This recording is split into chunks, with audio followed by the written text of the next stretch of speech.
네, 정치권의 핵심 키워드로 대선 전국 짚어보는 시간입니다. 오늘은 추은호 해설위원과 함께합니다. 어서 오세요. 네, 안녕하세요. 네, 대선 전국 첫 번째 키워드 확인해 보겠습니다.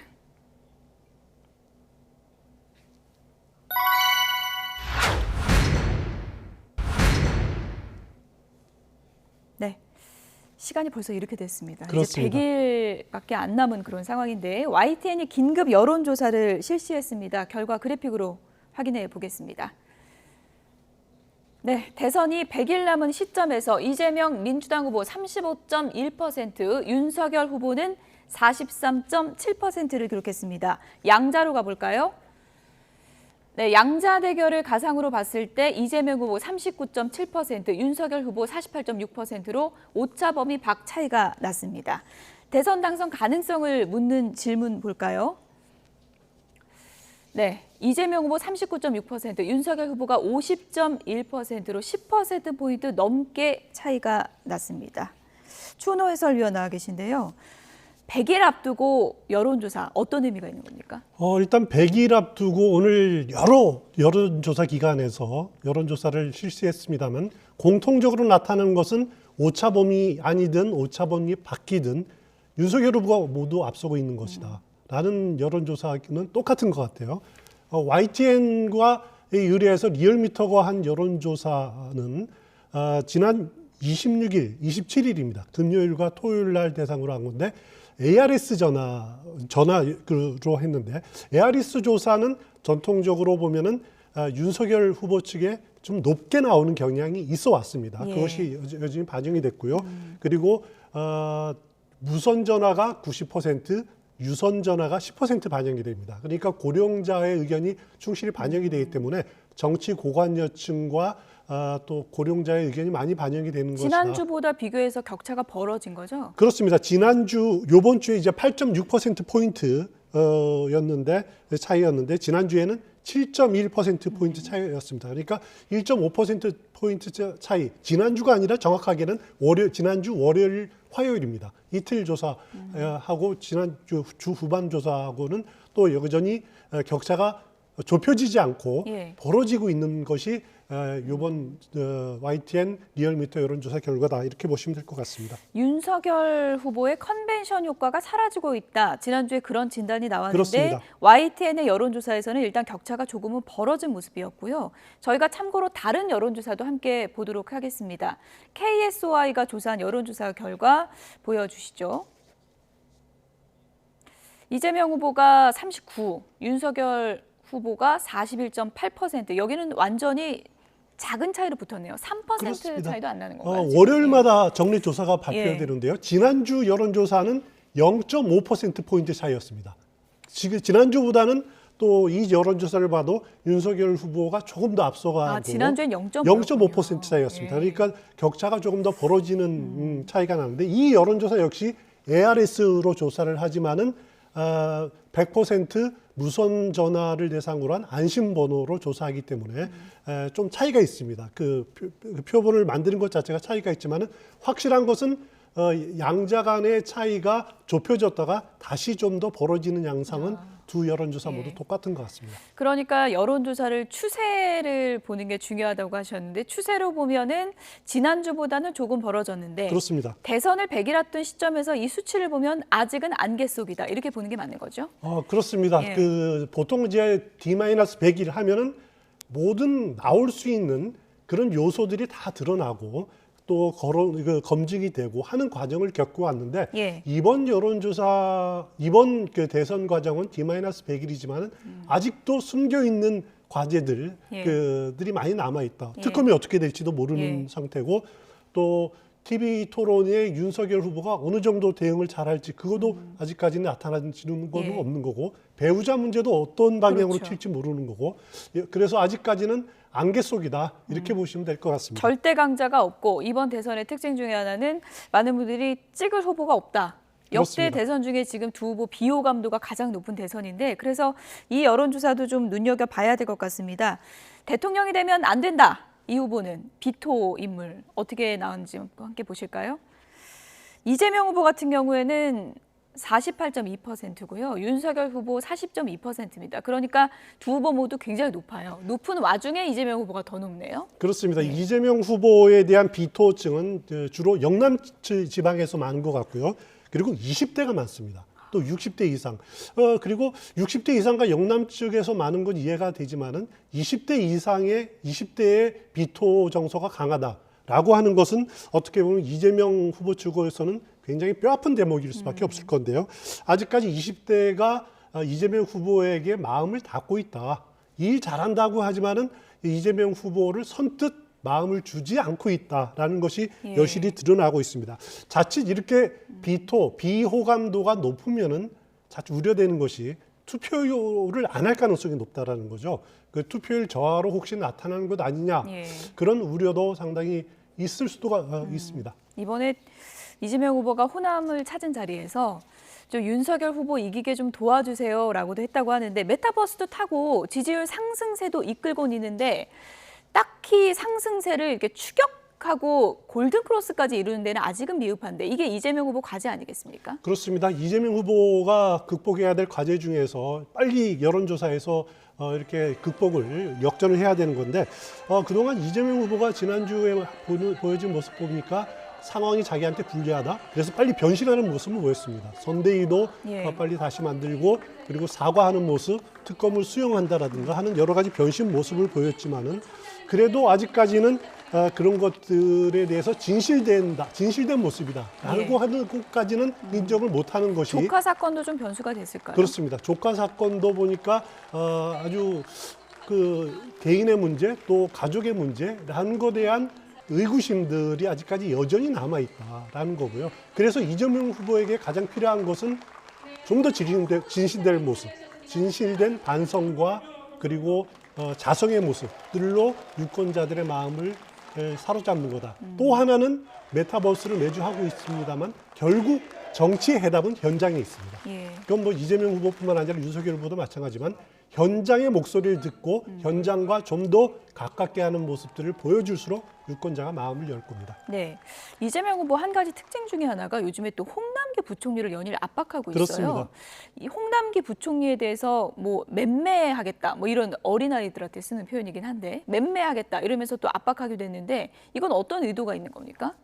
일단 이야기 나온 배경이 그 전남 강진을에서 농민들과 만난 자리에서 농민들이 쌀 시장 격리 신속 이행을 좀 해야 되는 것 아니냐. 그렇지만은 기재부가 반대를 하고 있기 때문에 이게 문제다라고 하니까 이재명 후보가 거기에 동의를 하면서 당은 제 페이스대로 많이 바뀌었지만은 기획재정부는 죽어도 안 잡힌다. 그러니까 한 참가자가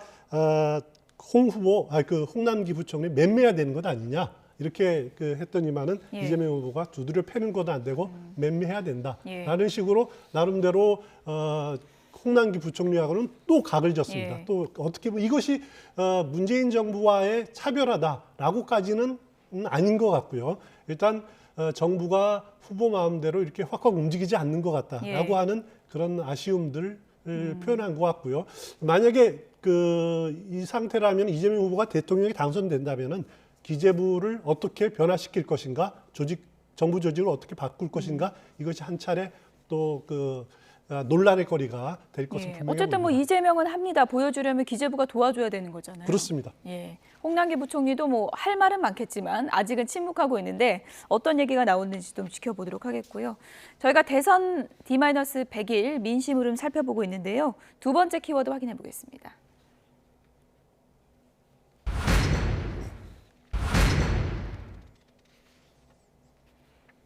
네, 정권 연장을 원하느냐 이 부분을 저희가 또 여론조사에서 물어봤는데 YTN 여론조사 결과 그래픽으로 좀 보여주시죠. 정권 교체를 원한다는 응답이 지금 53.6%고요. 집권 여당이 계속 집권해야 된다가 36.1%입니다. 윤석열 후보의 고민이 여기 있거든요.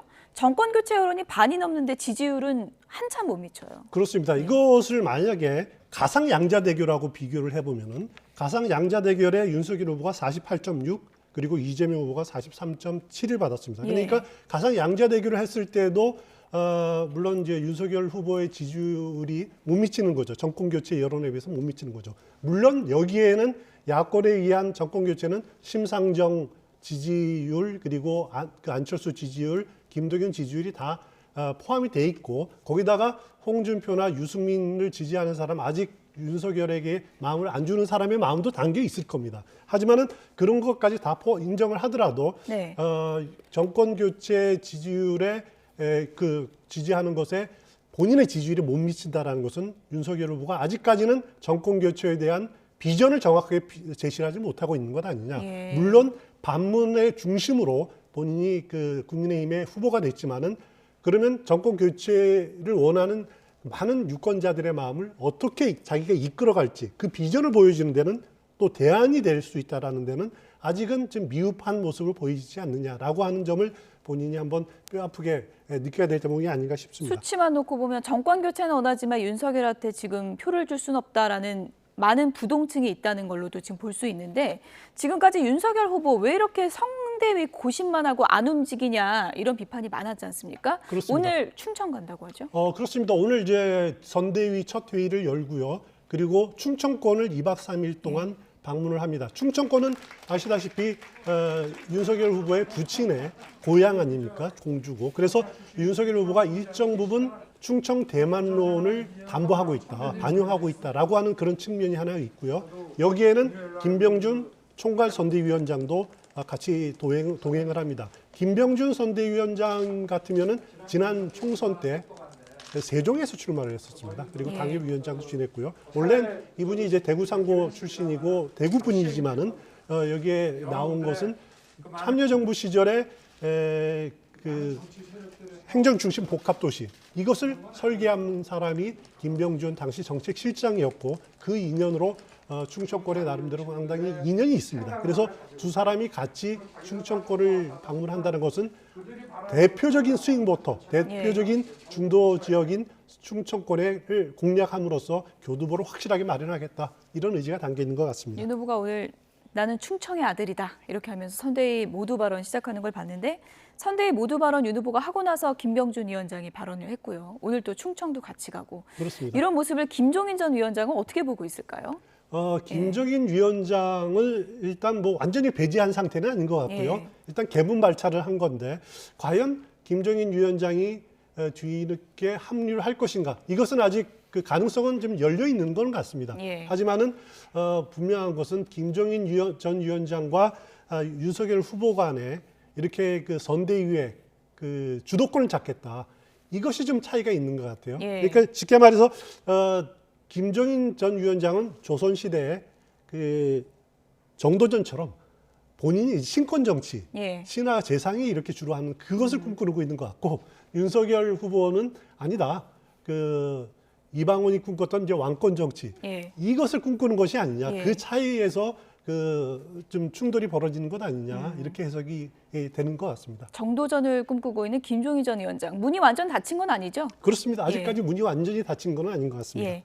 대선 100일 앞두고 양 후보 여론전도 치열합니다. 다음 키워드 확인해 보겠습니다.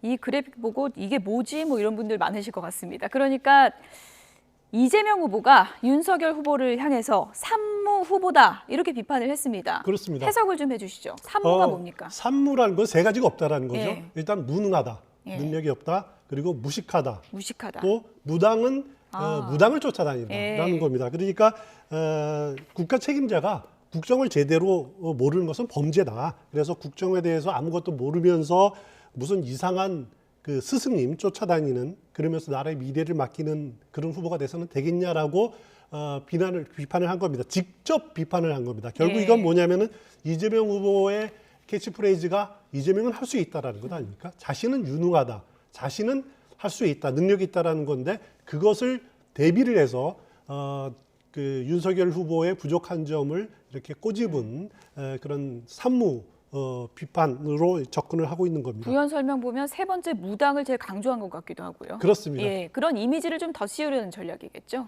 그렇습니다. 아무래도 그 본인은 이 부분에 대해서는 좀 자유롭기 때문에 그 부분에 대해서 거부감을 느끼는 많은 국민들 또 유권자들의 겨냥한 발언이 아닌가라는 생각이 듭니다. 윤석열 후보 측에서도 가만히 있을 수는 없는 거 아니겠습니까? 삼무 후보라는 공격에 이렇게 맞대응을 했습니다. 함께 보시죠. 삼음 후보다. 삼음 어떤 거죠? 삼음은 뭐 음주.